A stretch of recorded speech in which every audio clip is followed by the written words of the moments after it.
The evening sun cast long shadows through the floor-to-ceiling windows of Bryant and Park, one of the city's most exclusive restaurants. A young attorney walked through its heavy glass doors, her heels clicking softly against the polished marble floor. She'd just won a landmark case that morning, one that would help hundreds of families keep their homes in a housing discrimination suit. After months of preparation and a grueling 2-week trial, she wanted nothing more than to celebrate with a quiet dinner at this renowned establishment. She'd made reservations 2 weeks in advance, right after scheduling her closing arguments. The anticipation of this meal had gotten her through some of the toughest moments of the trial. Her colleague had raved about the restaurant's famous lobster risotto, and she could already imagine savoring each bite while reflecting on her victory. The maitre d' stood behind a sleek wooden podium, greeting guests with practiced charm. The attorney noticed how his warm smile reached his eyes as he welcomed the couple in front of her, an older pair wearing designer labels. "Right this way, Mr. and Mrs. Chen," he said, guiding them immediately to their table. When it was her turn, she stepped forward with a friendly smile. "Good evening, I have a reservation for 7:30. Her voice carried the quiet confidence of someone used to commanding courtrooms. The maitre d's expression shifted subtly, so subtly that someone less observant might have missed it. His smile remained, but it no longer reached his eyes. "Your name?" he asked, his pen hovering over the reservation book. She provided it, watching as he slowly scanned the page. The restaurant's soft jazz music filled the awkward silence. "Ah yes, I see it here. However," he paused, glancing around the dining room, "we're running a bit behind schedule this evening. Would you mind waiting at the bar?" She glanced at her watch, 7:28 p.m., then looked around the restaurant. Several empty tables caught her eye, their white tablecloths pristine and undisturbed. "Of course," she replied professionally, though her heart sank a little. "Could you give me an estimate of the wait time?" "It shouldn't be too long," he responded vaguely, already looking past her to the next guests. "We'll call you when your table is ready." She made her way to the bar, selecting a seat that offered a clear view of the host station. As she ordered a sparkling water with lime, she noticed another couple walk in, no reservation, according to their conversation with the maitre d'. Yet within minutes they were seated at one of the empty tables she'd spotted earlier. 15 minutes passed, then 30. She watched as group after group was led to their tables, many arriving well after her.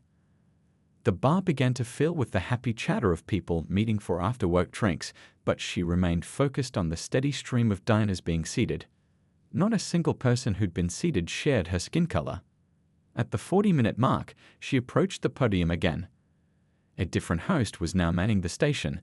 A young woman whose smile disappeared as soon as she started speaking. "Excuse me, I've been waiting for quite some time. Could you check on my table?" The host made a show of consulting the reservation book. "I'm sorry, but as my colleague mentioned, we're quite busy tonight." She gestured vaguely toward the dining room. "Perhaps you'd be more comfortable trying the bistro down the street. They usually have plenty of availability." The attorney felt her chest tighten at the implication, but years of courtroom experience had taught her to maintain her composure.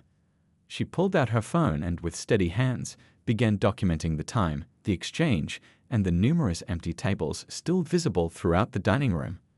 When she looked up again, she noticed several other diners watching the interaction, their expressions ranging from discomfort to outright shame. A few quickly looked away when they caught her eye. The familiar weight of her law firm business card seemed heavier than usual in her blazer pocket. She could easily pull it out, reveal her profession, and watch their attitudes change. She'd seen it happen countless times before.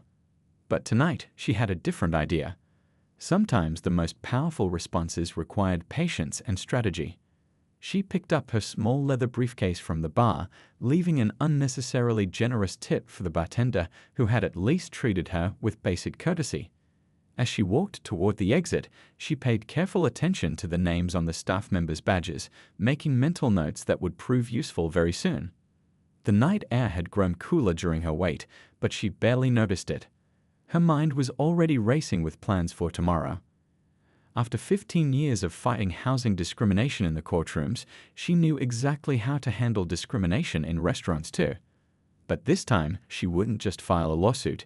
She had something much more impactful in mind. As she drove home, she couldn't help but smile slightly. The restaurant staff had no idea that their actions tonight would lead to something much bigger than a simple dinner reservation. Tomorrow would be very interesting indeed. The weight of what was happening settled in her stomach like cold lead. She had faced discrimination before, subtle glances, whispered comments, people clutching their bags tighter, but this was different. This was bold, unapologetic, and happening at a restaurant that prided itself on being part of the city's elite dining scene. Taking a deep breath, she straightened her designer blazer and walked back to the host station. This time, she wasn't asking for a table, she was demanding answers. "I'd like to speak with the manager, please." Her voice was steady, professional, the same tone she used when addressing judges in court. The host's eyes widened slightly before she pressed a button on her earpiece. Within moments, a tall man in a charcoal suit appeared, his silver hair and confident stride marking him as someone used to authority. He approached with a practiced smile that didn't quite mask his annoyance. "Good evening, I'm the floor manager. How can I help you?" His tone was polite but dismissive, as if he was already planning how to end the conversation. "I've been waiting for 45 minutes despite having a reservation," she began, maintaining direct eye contact. "During this time, I've watched you seat at least 12 parties who arrived after me, including several without reservations." The manager's smile tightened. "As we explained, we're experiencing an unusually busy evening." She gestured to the dining room. "I count 7 empty tables from where I'm standing.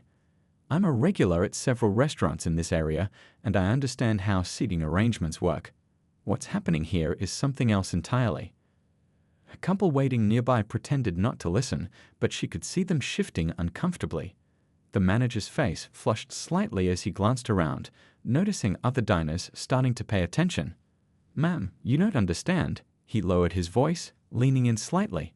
"We have a private event starting soon, and we need to keep certain tables available. Perhaps," he paused, choosing his words carefully, "you might be more comfortable at one of our sister restaurants downtown. The atmosphere there is more diverse." The words hung in the air like smoke, acrid and unmistakable.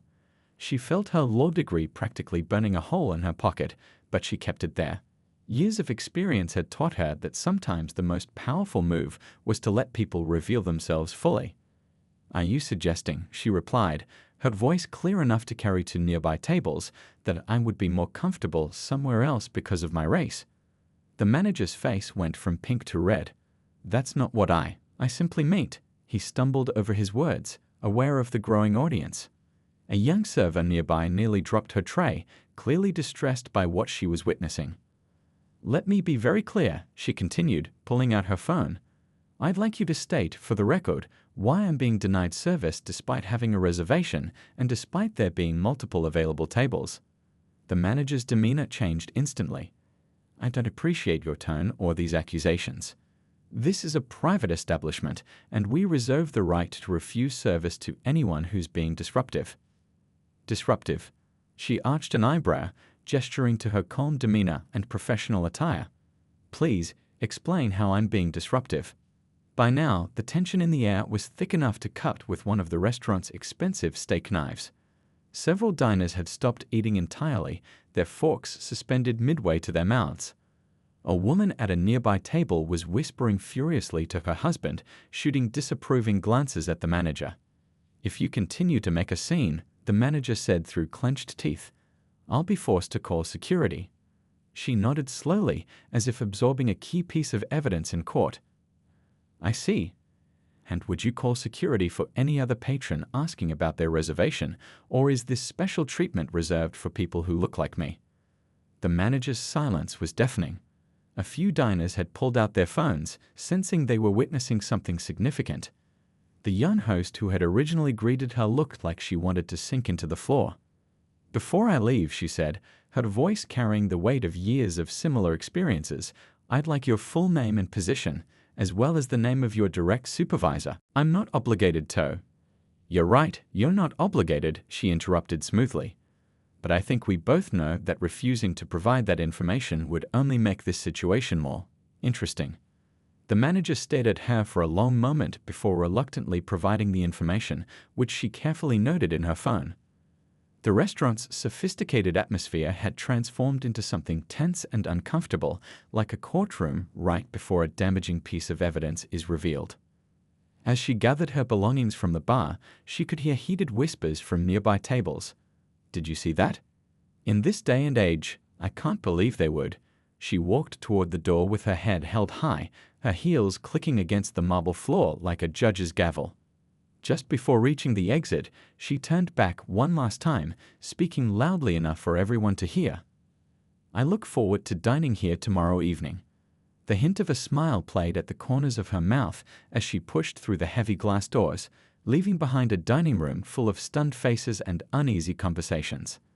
The manager watched her leave, unaware that his actions tonight had just set in motion a chain of events that would change his restaurant forever. As she stepped into the cool evening air, her phone was already buzzing with messages from her colleagues.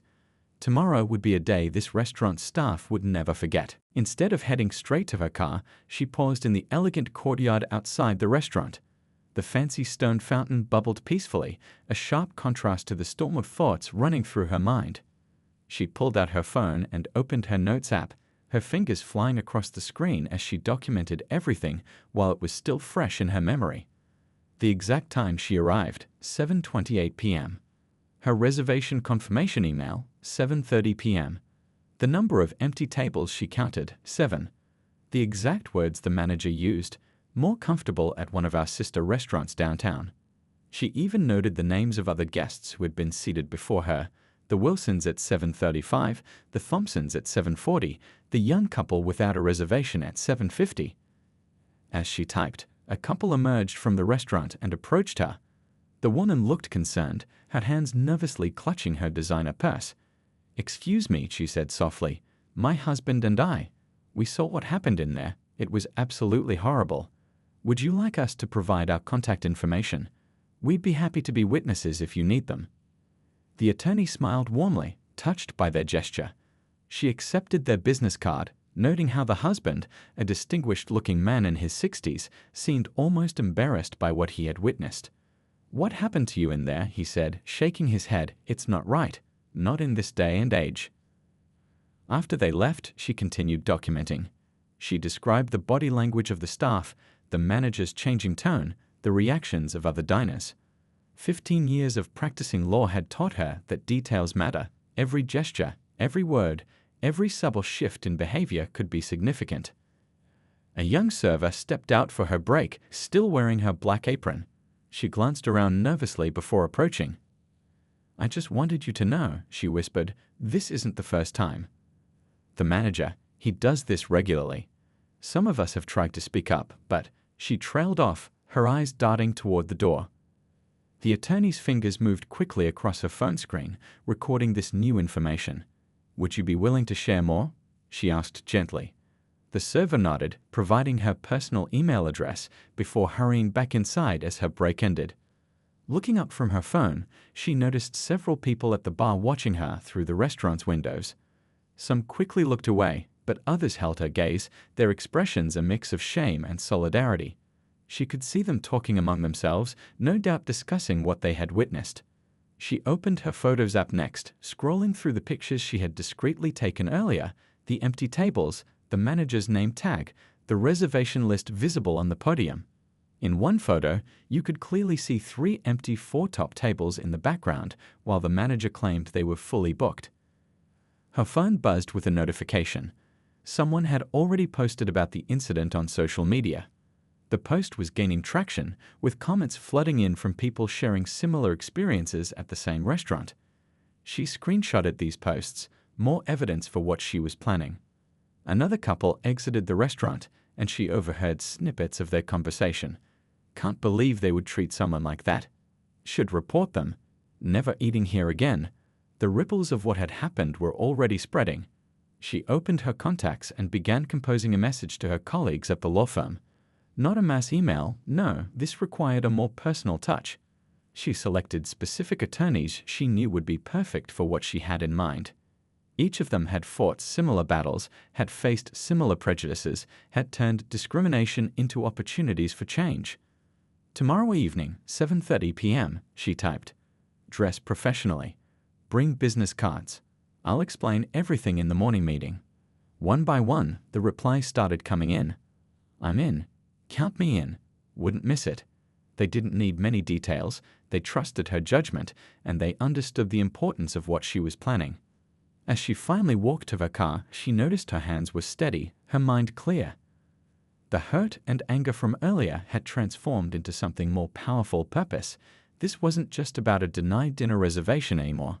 This was about making sure it never happened to anyone else. The valet brought her car around, and she could tell from his expression that word had already spread to the parking staff.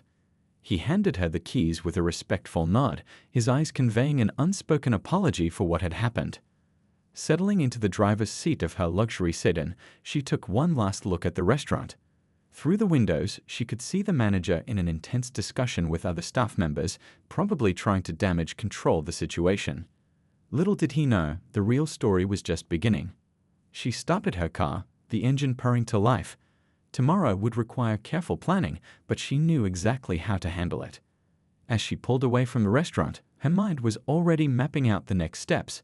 The manager thought he had power tonight, but he had no idea who he was dealing with or what was coming next. The city lights blurred past her window as she drove home, each one seeming to illuminate another piece of her plan. By the time she pulled into her driveway, the outline was clear in her mind. Tomorrow wouldn't just be about confrontation, it would be about transformation, and she had all the tools she needed to make it happen. The law firm's conference room buzzed with energy the next morning. Sunlight streamed through the floor-to-ceiling windows, illuminating the faces of a dozen of the city's top civil rights attorneys. They sat around the polished oak table, coffee cups in hand, listening intently as their colleagues shared her experience from the previous night. So that's what happened, she concluded, setting down her phone where she'd been reading her detailed notes. But this isn't going to be a typical discrimination case. I have something different in mind. The firm's senior partner leaned forward, his eyes sparkling with interest. He'd been fighting civil rights cases for over 3 decades, and he could tell when something promising was brewing. What are you thinking? She stood up and walked to the whiteboard, marker in hand. We could file a lawsuit. We could demand damages. We could drag them through the courts for months or even years. She paused, turning to face her colleagues. But I want to do something more impactful, something that creates real, lasting change. As she outlined her plan on the whiteboard, heads began nodding around the table. One of her colleagues, a brilliant attorney who'd won several landmark discrimination cases, smiled broadly. It's perfect, she said. Instead of just punishing them, we're giving them a chance to become an example of positive change. The room came alive with discussion as they refined the strategy. They'd pulled up the restaurant's history on their laptops, finding a pattern that confirmed their suspicions. Social media complaints spanning back months showed similar incidents, though none had gained much traction individually. Look at this, called out one attorney, turning his screen to show everyone. Their restaurant group owns 6 other establishments in the city. If we can create change here, it could ripple through their entire organization. They divided up responsibilities. One attorney would focus on documenting everything that happened that evening. Another would compile the social media evidence. A third would reach out to the server who had offered to share more information. The newest member of their team, a first-year associate, raised her hand. I've been reviewing their employee handbook. A friend of mine used to work there. There's nothing in it about diversity training or anti-discrimination policies. That's a major oversight for a high-end establishment. The morning flew by as they fine-tuned their approach. They weren't just planning a confrontation, they were designing a roadmap for transformation. Each attorney brought their unique experiences and insights to the table, strengthening the strategy. Around noon, they took a break for lunch. As they shared sandwiches and salads in the break room, the conversation turned more personal. Each of them had their own stories of discrimination, at restaurants, in stores, even in courtrooms. But instead of letting those experiences embitter them, they had channeled them into their work, using law to create positive change. Remember that cafe downtown? One attorney chuckled. The one that wouldn't serve me 5 years ago. After we worked with them, they ended up becoming one of the most inclusive spots in the city. Now they train other businesses on best practices. The evening sky had turned a deep purple as luxury cars began pulling up to the restaurant's valet station. At exactly 7:15 p.m., the first attorney arrived. She stepped out of her car wearing a perfectly tailored navy suit, briefcase in hand. The same host from the previous night did a double take, clearly recognizing her, but she simply smiled and walked past the podium toward the bar. 7 minutes later, another attorney walked in, then another, and another, each perfectly dressed, each carrying a leather briefcase, each politely declining to be seated, and instead making their way to the bar. By 7:28 p.m., the bar area had transformed into what looked like an impromptu gathering of the city's legal elite. The restaurant staff had begun to notice something was different about tonight. The usual dinner crowd was mixing with this unexpected influx of professionals, creating an atmosphere of subtle tension. Servers exchanged worried glances as they carried plates past the growing group at the bar. At precisely 7:30 p.m., she walked in, the attorney from the previous night. The restaurant fell eerily quiet as she approached the host station, but heels clicking against the marble floor. This time she wasn't alone. 2 senior partners from her firm flanked her, their presence commanding attention. "Good evening," she said pleasantly to the host, whose hands were visibly shaking as she gripped her tablet. "I have a reservation for 7:30. The host's eyes darted between her screen and the 3 attorneys standing before her. In the background, the other lawyers at the bar watched intently, each one radiating an air of calm professionalism. The manager from the previous night emerged from the dining room, stopping dead in his tracks when he saw the scene unfolding at the entrance. His face paled as he took in the number of attorneys gathered in his restaurant. Each one held a briefcase that could easily contain documentation of last night's discrimination. Each one was a potential witness to what was about to happen. "Perhaps," the attorney suggested smoothly, "we could discuss last night's incident. I believe you'll find it in everyone's best interest." The manager's eyes swept across the bar area, counting the lawyers who were now watching him with steady gazes. He noticed their matching briefcases, their impeccable attire, the quiet confidence they all shared. This wasn't a random group of diners, this was a carefully orchestrated response to his actions. One of the senior partners stepped forward, her gray hair adding to her air of authority. "We can handle this one of 2 ways," she said quietly, ensuring her voice wouldn't carry to the other diners.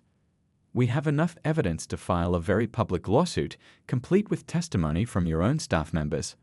Or," she paused meaningfully, "we can discuss how to turn this into an opportunity for positive change."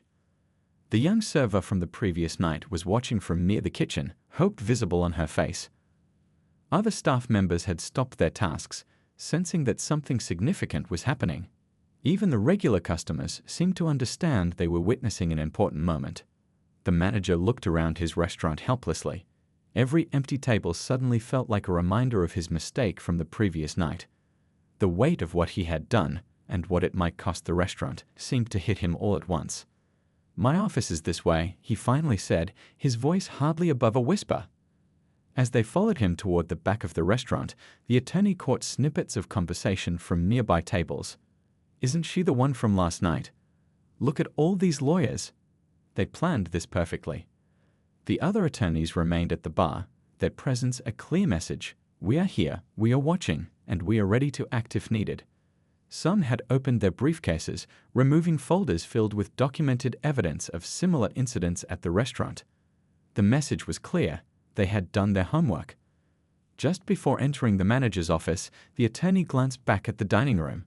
The same tables that had been unavailable to her last night were still empty, silent witnesses to the discrimination she had faced. But tonight was different. Tonight wasn't about getting a table. It was about ensuring no one else would ever be turned away because of their race. The manager held the office door open, his earlier arrogance replaced by obvious anxiety. As the 3 attorneys walked past him, their briefcases laden with evidence and proposals for change, he couldn't help but realize that his actions from the previous night had set something massive in motion. Little did he know, the documents in their briefcases weren't just complaints and lawsuits.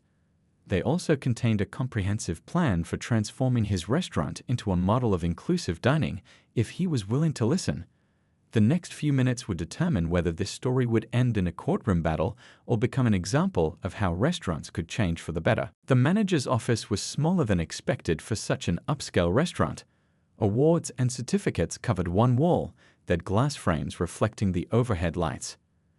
The attorney noticed how his hands trembled slightly as he closed the door behind them, the quiet click sealing them off from the buzzing dining room outside. "Before we begin," she said, placing her briefcase on his desk, "I want to be clear about something. We're not here to destroy your restaurant or your career." She paused, making sure her words sank in. "We're here because what happened last night is part of a pattern that needs to change."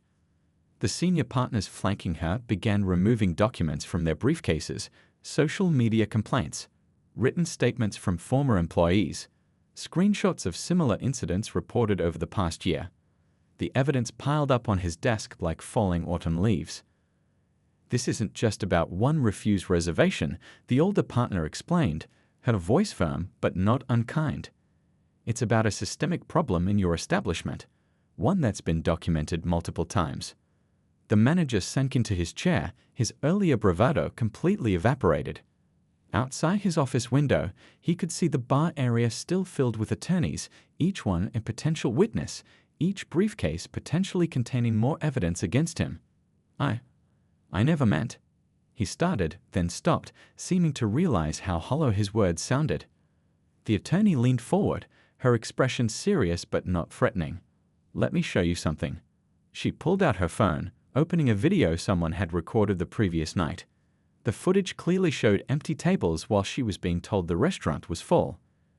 The manager's own words about her being more comfortable somewhere else played back clearly. "This video has already been shared hundreds of times on social media," she explained. "People are angry. They're calling for boycotts. Some are planning protests outside your restaurant." The color drained from the manager's face as he watched the video. Seeing his own actions played back, hearing his own words, it was like holding up a mirror to something he couldn't deny anymore. But then the attorney did something unexpected. She put away the evidence of discrimination and pulled out a different set of documents. "However," she said, her tone shifting, "we have a proposal for you. A way to turn this situation into something positive." She spread out several papers on his desk. They weren't legal complaints or lawsuit documents. They were proposals for comprehensive changes, training programs, policy updates, community outreach initiatives. "Your restaurant could become an example of positive transformation," the senior partner added. "Instead of being known for discrimination, you could be known for leading the way in creating an inclusive dining experience." The proposal outlined specific steps: mandatory sensitivity training for all staff members, updated hiring practices to ensure diverse representation, clear anti-discrimination policies, and regular community feedback sessions. It was comprehensive but practical, designed to create real change without disrupting the restaurant's operations. "The choice is yours," the attorney said quietly. "We can proceed with legal action. We have more than enough evidence for a very public lawsuit. Or," she tapped the proposal papers, "you can work with us to make your restaurant better." The manager picked up the proposal with unsteady hands, his eyes scanning the pages. They could see the moment realization hit him. This wasn't about punishment, it was about transformation. "These changes," he said hesitantly, "they would take time. Resources." "We know," the older partner nodded. "That's why we're offering our firm's assistance, pro bono. We'll help guide you through the process, provide legal oversight, and connect you with diversity consultants who specialize in the hospitality industry." A knock on the office door interrupted them. The young server from the previous night poked her head in, her expression nervous but determined. "I'm sorry to interrupt, but there are reporters outside. Someone tipped them off about what happened last night." The manager looked panicked, but the attorney remained calm. "This is your moment to decide," she said. "How do you want this story to end? As another example of discrimination exposed, or as a story of positive change?" He stared at the proposal for a long moment, then at the pile of evidence documenting his restaurant's discriminatory practices. Through his office window, he could see more reporters arriving, their cameras catching the evening light. Finally, he looked up at the attorneys. "What do I need to do first?" A small smile crossed the attorney's face. This wasn't about revenge or public shaming. It was about creating lasting change, about turning an ugly incident into an opportunity for growth. "First," she said, pulling out a pen, "let's sign this agreement to implement these changes. Then we'll go talk to those reporters together. We'll tell them about not just what happened last night, but about the positive changes your restaurant is committing to make." As the manager reached for the pen, the atmosphere in the small office shifted. This wasn't an ending, it was a beginning. And the story that would be told wouldn't be just about discrimination exposed, but about how one incident became the catalyst for real, meaningful change in the city's dining scene. 6 months later, the attorney sat at a beautifully set table in the same restaurant, but everything felt different. The heavy glass doors now displayed a "Everyone Welcome Here" sign created by a local artist. The staff, once predominantly from one background, now reflected the city's diverse population. She watched as the new host, a young woman wearing a hijab, warmly greeted an elderly couple. The same manager who had tried to turn her away half a year ago was now giving a training session to new staff members in the corner, explaining the restaurant's zero-tolerance policy for discrimination. Her water glass was filled by the same server who had secretly spoken to her that first night. No longer afraid to speak up, the server had been promoted to shift supervisor and helped develop the restaurant's new inclusive service guidelines. "It's amazing how much has changed," the server said, pausing at her table. "Remember that night? I was so scared to say anything. Now we have monthly staff meetings where everyone feels comfortable sharing their concerns." The restaurant's transformation hadn't been easy. The first few weeks after the incident were challenging. Some regular customers, uncomfortable with the changes, stopped coming. But they were replaced by new faces, people who had heard about the restaurant's commitment to change and wanted to support it. The training sessions, developed with help from the law firm, had opened many eyes. Staff members shared their own experiences with discrimination, creating understanding and empathy. The manager, initially resistant, had become one of the strongest advocates for change after hearing these stories.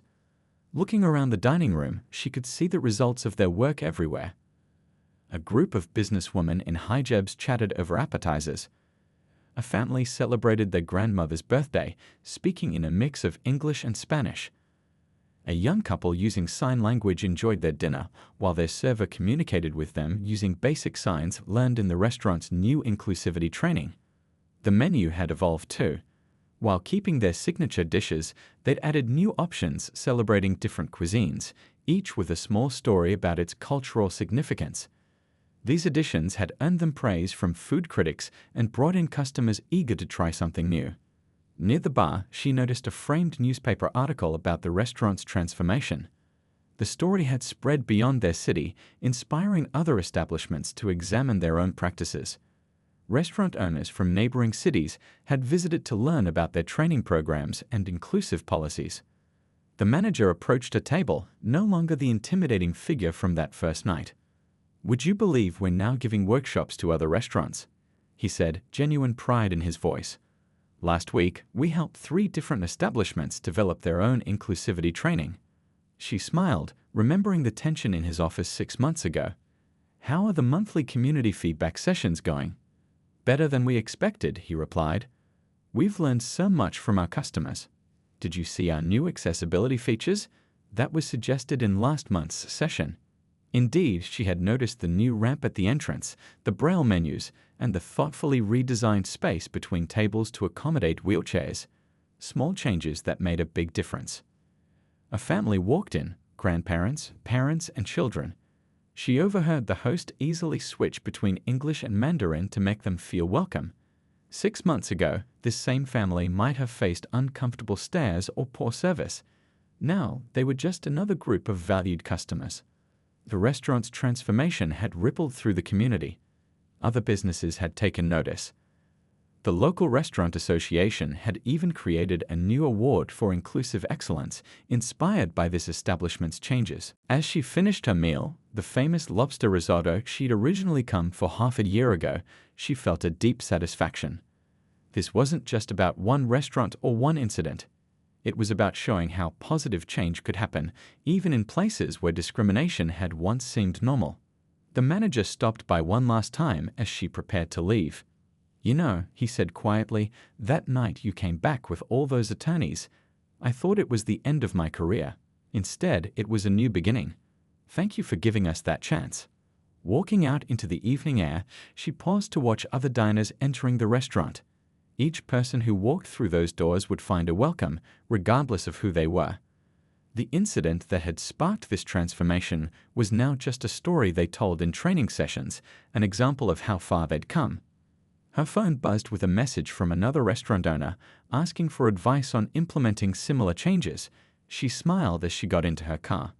Sometimes the biggest victories didn't come from lawsuits or public battles, but from giving people the chance to learn, grow, and change.